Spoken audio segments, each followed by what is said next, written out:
tela, por favor. Nós temos aqui, então, a contextualização desta aula que começa agora. Esse autor, o Guarinello, é um professor da USP e nessa aula de hoje será utilizado demasiadas vezes. Então, aqui, para iniciarmos a nossa discussão, eu trouxe esse breve fragmento, né? A história é filha de seu tempo e cada época ou momento produz sua própria representação do passado. As verdades produzidas pela história são relativas, provisórias, são verdades de e para a sua época. Eu fiz questão de trazer esse fragmento para iniciarmos a nossa discussão por um objetivo bem claro. Veja isso, são verdades relativas, provisórias, verdades de e para a sua época. Isso, na real, é uma provocação. Por quê? Porque com certeza você está se deparando todo dia ou quase todos os dias com frases do tipo: isso é só uma opinião, ou isso é uma narrativa. A palavra narrativa provavelmente nunca foi tão utilizada na história desse país quanto nos últimos tempos. Significa o que isso?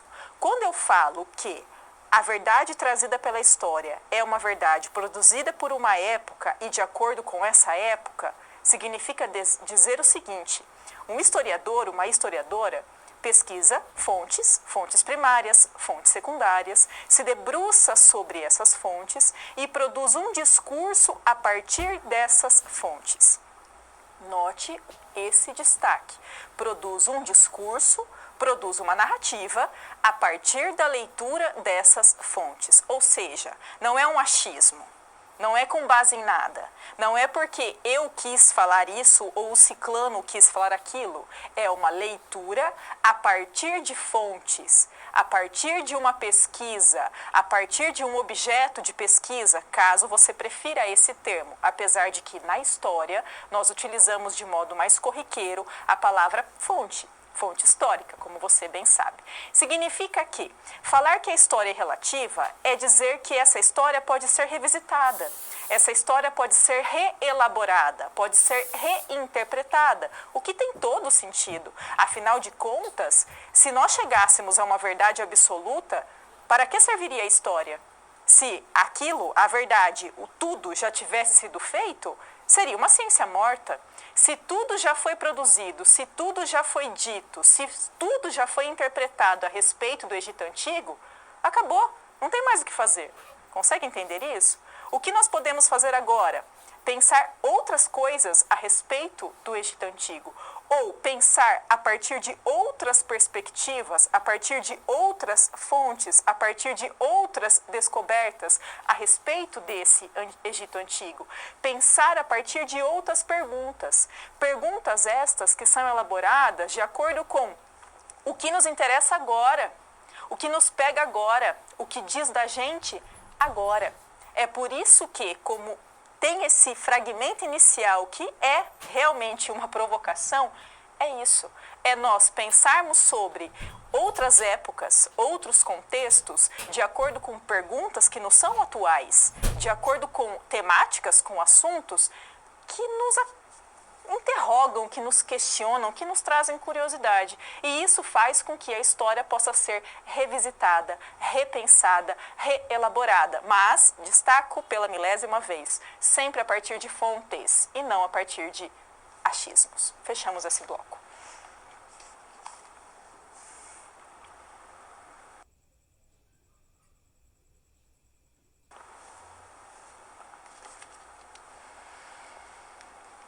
Periodização e conceitos. O que será que significa isso?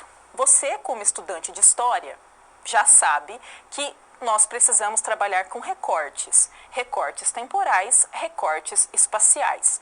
Isso acontece independentemente de qual período da história esteja sendo trabalhado. Por exemplo, no meu doutorado, eu estudei o México. Mas se eu falo México, é muita coisa, né? México quando? México a partir de qual perspectiva? Consegue entender? Já é um recorte. Então não é toda a história do México. Nenhum historiador estuda toda a história de um país, ou de um povo, ou de uma tribo e assim por diante. Isso é impossível. Então, por exemplo, o meu recorte temporal é o México entre os anos 1920 e 1930. Isso é um recorte temporal e também espacial. Por quê? Porque não é 1920 até 1930 na Argentina, é no México. Então eu tenho um recorte. Na história, nós trabalhamos com recorte todos os tempos. O que significa dizer isso? Vamos lá para a tela, por favor. Nós temos aqui essa imagem que com certeza é bastante conhecida por você. Então, a periodização da história, essa divisão da história em fases, né? Então, pré-história, história antiga, história medieval, moderna e contemporânea. Nós sabemos que existem marcos que separam a passagem de uma dessas fases para outra, né? Então, por exemplo, convencionou-se dizer que a pré-história vai do surgimento do ser humano até a invenção da escrita. É uma convenção. Isso foi criado para determinar o início e o fim de um período histórico. A história antiga determinou-se ali que ela termina a partir do fim, da queda do Império Romano do Ocidente. Perceba isso. Depois nós temos a queda do Império Romano do Oriente, depois nós temos a Revolução Francesa. O que tudo isso tem em comum? Nós temos marcadores de tempo sendo escolhidos a partir de uma leitura que tem como centro o continente europeu. O que significa isso, gente? Significa que não existem narrativas históricas desinteressadas. Eu não tenho pura e simplesmente a criação de uma periodização da história baseada em acontecimentos que aconteceram no mundo como um todo. Eu tenho uma leitura focada em um determinado povo para estabelecer o que marca o fim de uma época e o começo da outra. Aí você pode estar pensando o seguinte, tá, mas eu já sei, enquanto estudante de história do ensino superior, que essa periodização da história tem fins didáticos, que é para facilitar, por exemplo, que o nosso aluno lá do ensino básico entenda melhor, consiga se localizar melhor no tempo sobre a passagem de uma época para outra. Sim, isso é tudo verdade. Tem fins didáticos, é uma convenção para tentar facilitar a compreensão sobre cada uma dessas épocas. Contudo, não é à toa que o que define o fim de um período e o começo do outro se refira à história da Europa. Isso é uma leitura muito bem produzida. Não é uma coincidência. Não é, foi assim. Não, isso foi muito bem pensado. O que significa isso? Que os nossos recortes, eles têm um motivo e eles também trazem consequências. Por exemplo, vamos lá para a tela, por favor. Aqui nós temos um conceito que também deve ser bastante conhecido por você. Então, o conceito de mundo greco-romano. Quando nós estamos falando sobre a antiguidade, nós vamos lá e falamos a antiguidade clássica, ou então o mundo greco-romano. O que eu crio? Eu crio a ideia de que existe uma homogeneidade, de que a partir do momento que eu coloquei esse nome, mundo greco-romano, eu estou falando de um grupo humano que tem características muito comuns, que tem uma similaridade muito grande. Contudo, esse conceito, essa expressão, não corresponde à realidade espacial, nem à continuidade social ou políticas efetivas. Vou dar um exemplo. Pense aí na história da Grécia Antiga. A Grécia, nós falamos Grécia, mas a ideia de Grécia é bem posterior, né? Era organizada em polis. Se eu pego as duas principais polis da Grécia Antiga, Atenas e Esparta, elas são muito diferentes entre si. Muito, muito, muito diferentes. Ou seja, se eu coloco simplesmente o mundo grego da antiguidade, eu crio a falsa ideia de que existe uma uniformização, de que existe uma homogeneização entre esses grupos que viviam nesse dado território, nesse determinado momento, coisa que não corresponde à realidade.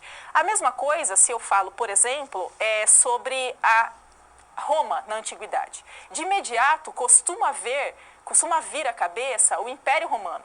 Contudo, nós também sabemos que o Império é o último período da história romana da antiguidade. Antes disso teve a monarquia, a república, depois o Império Romano. Ou seja, eu não correspondo a essa diversidade que diz respeito a este povo neste dado período. Para ficar mais fácil a compreensão, vamos lá para a tela, por favor. Aqui eu trouxe para a gente visualizar um mapa do Império Romano obviamente, da antiguidade, né? Aqui nós temos Império Romano, parece que há uma continuidade territorial, inclusive, né? Contudo, o Império Romano abarcava territórios de diferentes lugares, por exemplo, aqui o norte da África, por exemplo, territórios ao Oriente, por exemplo, trechos que hoje correspondem ao onde fica a Rússia, que não correspondem sequer ao continente europeu, e sim ao continente asiático. O que eu estou querendo com isso? Dizer o seguinte: na história, nós sempre criamos e nos valemos de conceito. O conceito é muito útil, muito, mas nós sempre precisamos pensar a respeito deste conceito, pensar a respeito de por que será que ele foi criado, quando ele foi criado, o que ele consegue abarcar e o que acaba passando despercebido por ele. Vamos lá para a tela, por favor? Por exemplo, quando eu falo sobre a história, nada mais é do que uma questão interpretativa que envolve teorias, note aqui o plural, né? Eu não tenho uma única perspectiva histórica, pense na provocação inicial do fragmento do Guarinello, inclusive, documentos, aqui as fontes com as quais nós nos debruçamos para pensar sobre a história, e por vezes generalizações. Por exemplo, quando eu falo sobre a história antiga, tem uma série de questões com as quais não existem fontes que conseguem abarcar essa questão em específico, ou esse lugar em específico. Pense, por exemplo, em relação aos reis etruscos, que nós falaremos em outro momento. Não se tem muitas informações a respeito desses reis etruscos, porque não sobraram fontes várias fontes, diversas fontes a esse respeito. Ou seja, consegue-se saber um pouco sobre esse período da história, um pouco sobre esta dada realidade. É por isso que, às vezes, nós temos generalizações. Friso mais uma vez. Dizer isso não significa dizer que a história é um achismo, muito pelo contrário, é o oposto disso. É uma ciência produzida a partir de leitura e interpretações de fontes. Uma ciência produzida que pode se valer de fontes diversas e, portanto, ter leituras e perspectivas diversas também. Fechamos esse bloco.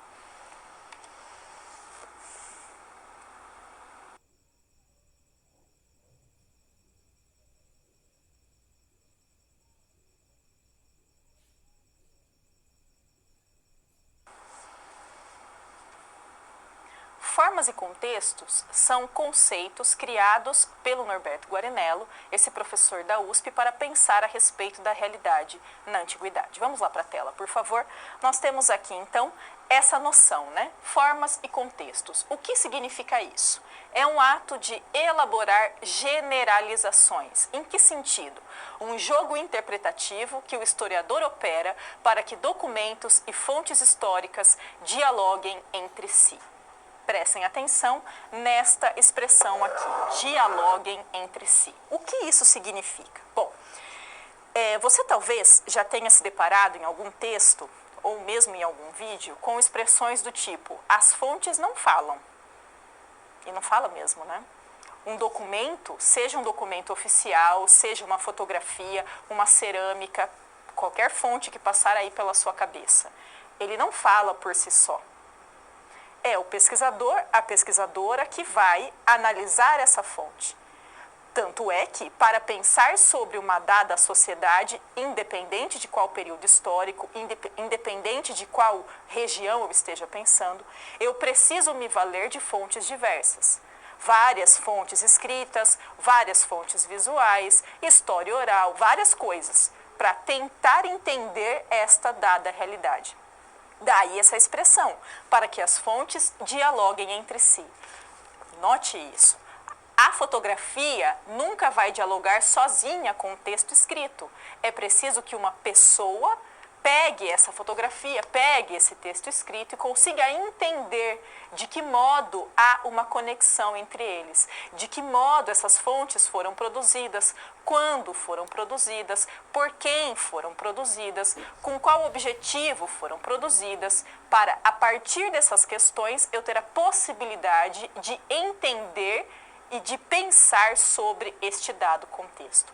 Deste modo, quando não é possível que se especifique tudo que aconteceu em um determinado período, porque tudo a gente nunca vai saber exatamente mesmo como foi, ocorre a criação disso que o Guarinello chama de generalizações. Com isso nós temos um problema. Vamos lá para a tela, por favor. O problema é não levar em consideração importantes especificidades regionais. O que significa isso? Significa que hoje e em qualquer outro momento, daqui 5, 10, 15, 100 anos, vai ser impossível que um historiador ou uma historiadora consiga restituir 100% do que foi, por exemplo, uma família vivendo na Roma no século V a.C. 100% nós nunca teremos como saber como foi. Por quê? Porque nós conseguimos chegar até esse tempo por meio da leitura dessas fontes.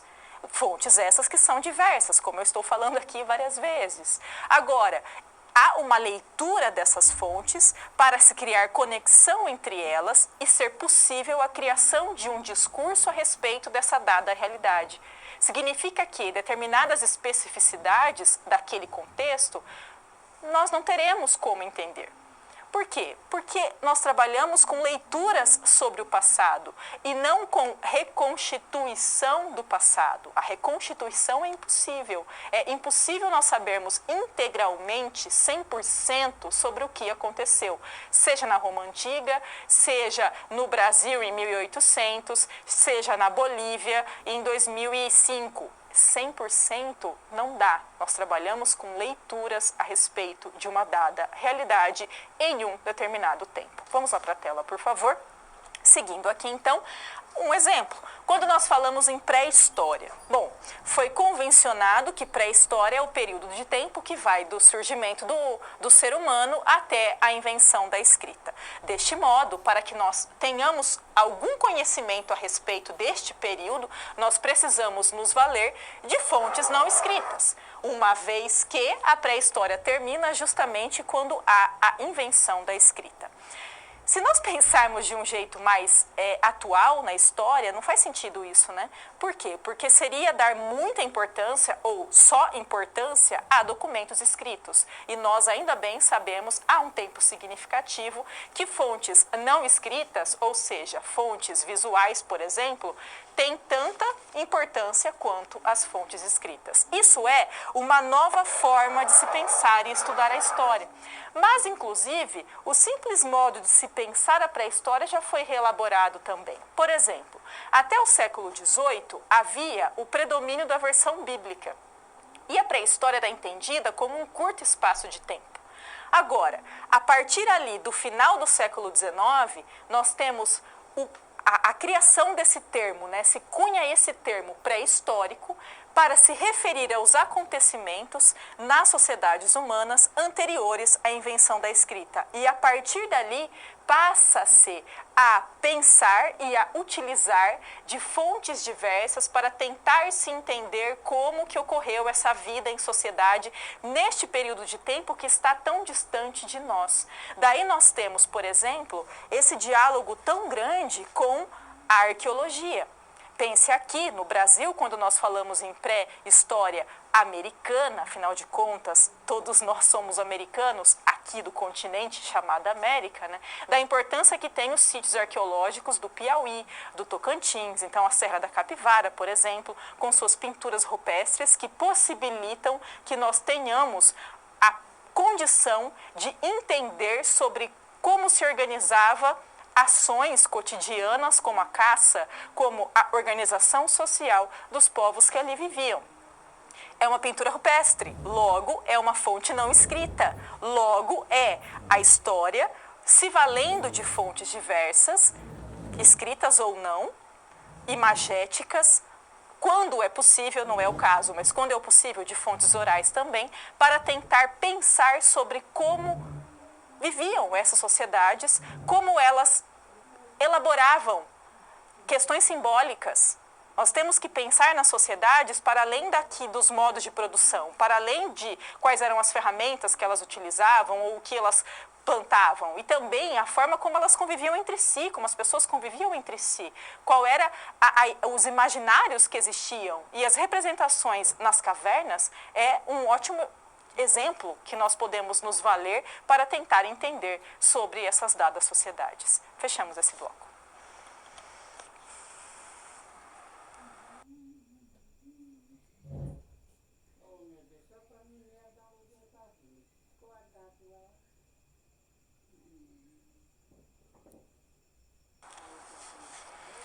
Leitura indiciária é título de um dos textos do Carlo Ginzburg. Para quem não leu, eu super indico que leia qualquer livro do Carlos Ginzburg. É uma leitura muito legal, é um texto que flui, é um texto que tem um trabalho absurdamente complexo e profundo, com fontes diversas, e é escrito de um modo muito, muito interessante. Aqui eu trouxe uma ideia que ele defende e daí 2 casos para nós pensarmos um pouquinho mais. Vamos lá para a tela, por favor. Então, Ginzburg e a leitura indiciária, que é essa proposta que ele faz no ano de 2002. O historiador deve olhar para os vestígios do passado como um investigador examina a cena de um crime, em busca de sinais, vestígios de indícios que lhe permitam reconstituir o que aconteceu exatamente naquele cenário. É comum em livros didáticos, principalmente em livros do 6º ano, fazer a associação entre o historiador e o detetive, no sentido de que o detetive é aquele que vai numa cena de crime, por exemplo, e procura pistas, e procura vestígios para tentar entender o que aconteceu antes que aquele crime ocorresse.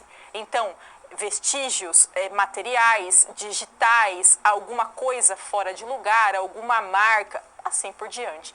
Ginzburg trabalha com essa ideia de que o historiador é este que procura esses vestígios, essas pegadas, para tentar entender sobre uma dada realidade, uma dada sociedade.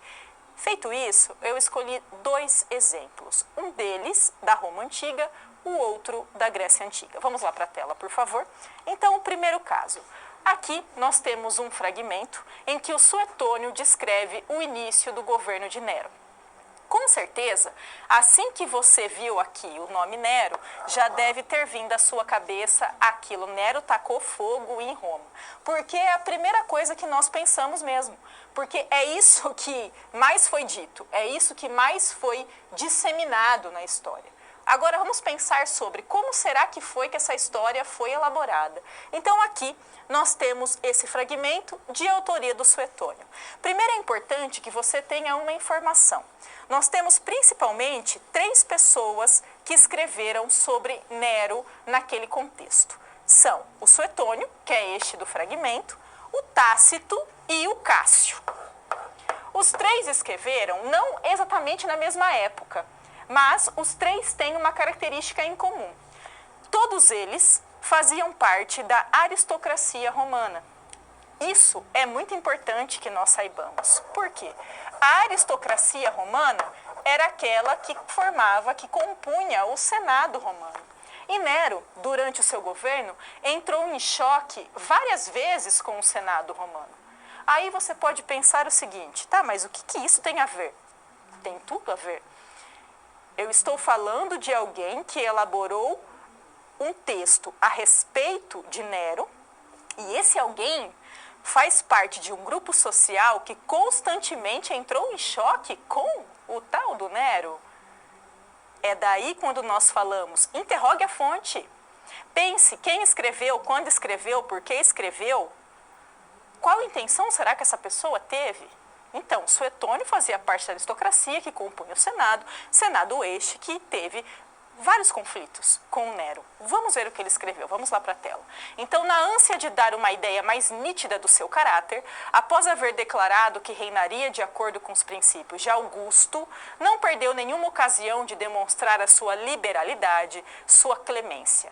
Certo dia em que o convidaram a assinar uma condenação capital, disse: queria não saber escrever. Qual é a estratégia aqui do Suetônio? Destaca como Nero era bom no começo da sua carreira. Afirma que Nero deixou de respeitar o Senado e quis centralizar o poder em suas mãos. Qual é o destaque aqui? O desentendimento de Nero com os senadores e automaticamente com os aristocratas romanos. Contudo, há outras leituras a respeito do governo de Nero, muito menos conhecidas, muito menos disseminadas e por isso menos conhecidas, que trazem uma outra perspectiva sobre Nero, mais voltado para as camadas populares, que mostram que determinados grupos das camadas populares viam com bons olhos o governo de Nero.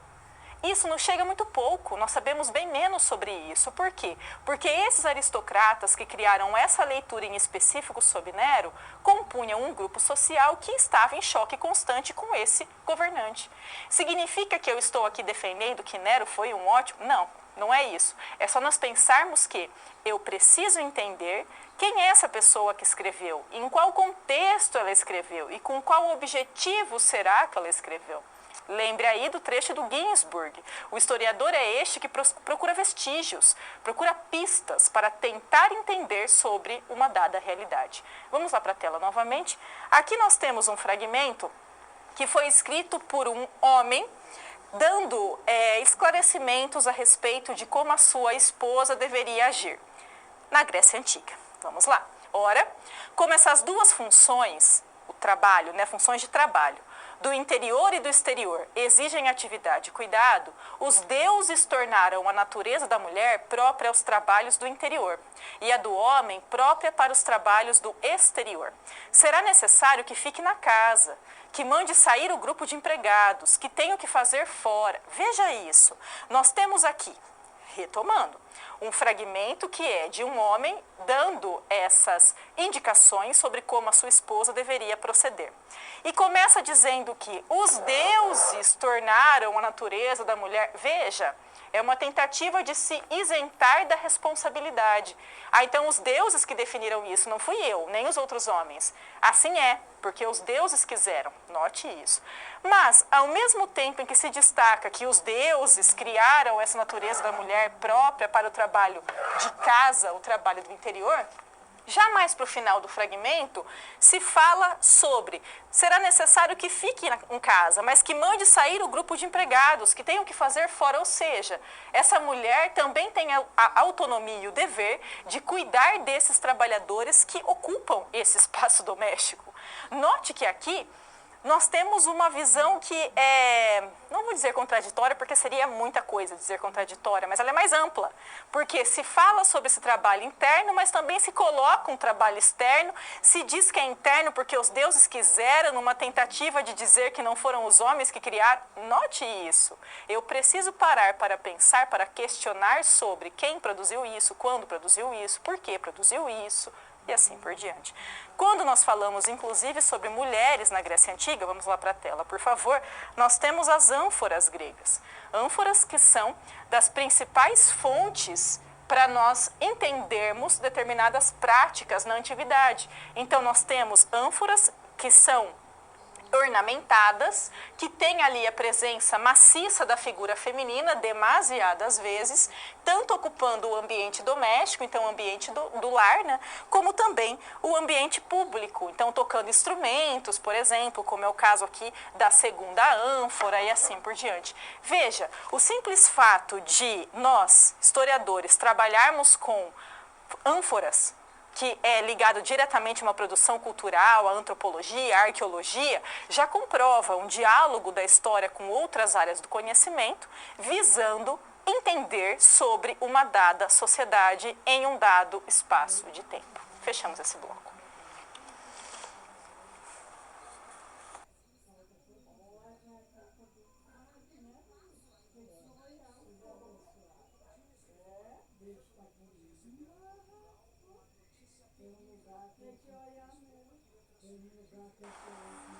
Para ficar mais compreensível essa noção do Norberto Guarinello, essa nossa SP trata do conceito deste autor. Vamos lá para a tela, por favor. Então, apresentando a SP. Imagine que você é professor do ensino médio. Sua tarefa é trabalhar com eles a noção de forma ou de grandes contextos históricos proposta pelo professor Norberto Guarinello. A questão é como que você poderia fazer isso, Problematizando, então, essa SP. O que seria esse conceito de forma de contextos? É o ato de elaborar generalizações, jogo interpretativo que o historiador opera para que os documentos e fontes históricas possam dialogar entre si. De imediato, é necessário nessa proposta de atividade que você entenda este conceito para pensar sobre como abordar isso com seus alunos.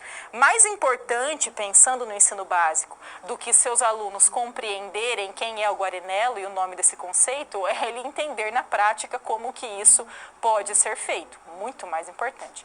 Pense, por exemplo, sobre a cidade em que você reside. A cidade em que você reside tem um nome, tem um hino, tem uma data que é a data de fundação, tem uma bandeira e assim por diante. Ok. Falar isso significa falar a respeito da sua cidade. Contudo, você, enquanto morador dessa cidade, deve saber que existem especificidades de cada bairro nessa cidade. Da zona rural, talvez. Então, determinadas características que dizem respeito ao bairro X, mas que não dizem tão respeito ao bairro Z. Que você, enquanto um morador dessa cidade, tem condições de entender. Então, por exemplo, se eu falo que determinada característica é central, é da região do centro da cidade, mas que não diz respeito ou não corresponde à realidade da periferia dessa cidade. Pensando em periferia enquanto aquela região que está mais afastada do centro, na região periférica mesmo. Isso. É um ato de elaborar generalizações. É, por exemplo, a cidade tal, ok? Mas sem ignorar as suas especificidades. São demandas de um bairro que são diferentes das demandas do outro bairro. São características das casas, das escolas, do posto de saúde de um bairro que são diferentes das características das escolas, das ruas, dos postos de saúde do outro bairro, por exemplo. Vamos lá para a tela, por favor. Então, resolvendo essa ASP. Essa noção pode ser entendida com base em formas e contextos que integram a sua realidade. Por exemplo, se você mora em Campinas, é fácil entender que há uma realidade social e uma trajetória histórica comum a toda a sua cidade. Ao mesmo tempo, um bairro central tem uma realidade muito específica e particular em relação a um bairro periférico. Só você que é morador da cidade tem condições de perceber isso? Claro que não. Claro que não, mas muito provavelmente eu, chegando aí na sua cidade pela primeira vez, no mínimo, demoraria um tempo para perceber e para entender melhor essa especificidade. De imediato, eu teria mais condições de entender essas questões mais genéricas, mais globais, mais gerais sobre esta cidade. Com o tempo e com uma vontade, um desejo de compreender isso e me debruçando sobre condições que tornassem essa compreensão possível, eu poderia entender melhor sobre essas especificidades. Fechamos esse bloco.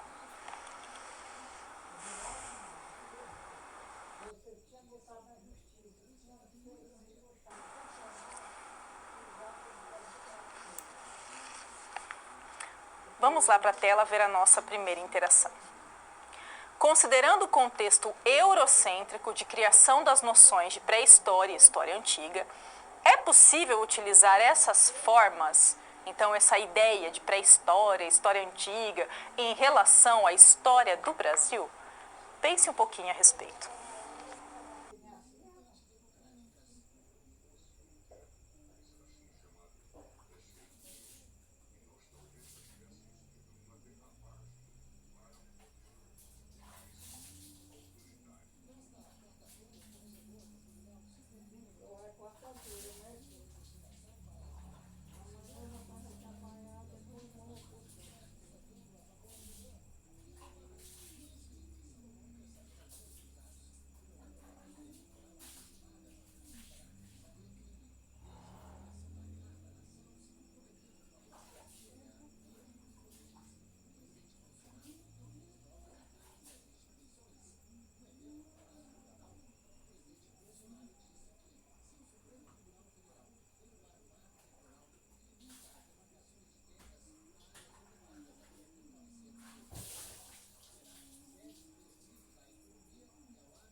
Lembre-se, por exemplo, quando você estava lá no ensino básico, o tempo, a quantidade de aulas que você teve a respeito da história indígena aqui no Brasil e a quantidade de aulas que você teve sobre a história a partir do momento em que teve início a colonização.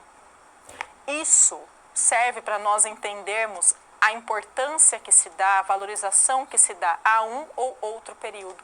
Se dá muito menos aula sobre a história indígena do que do período da colonização. É um viés ainda muito eurocêntrico.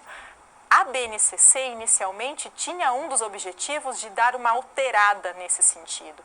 Contudo, apesar de ter alguma alteração, alguma transformação mais significativa, esse viés eurocêntrico se mantém. Então, isso serve para que nós, enquanto professores de história, pensemos também em como ministrar aulas que valorizem essa cultura, essa história anterior a 1500, anterior a essa chegada / invasão por parte dos portugueses. Fechamos esse bloco.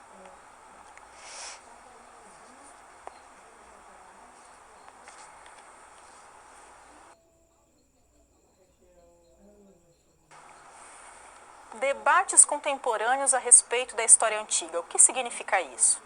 Bom, a palavra historiografia significa a história da história. Pense aí comigo, história da história. O que significa isso? A história enquanto ciência foi criada e consolidada no século XIX. Agora, os modos de se pensar essa história, os tipos de fonte, os tipos de leitura que se fizeram, variaram muito de acordo com o tempo.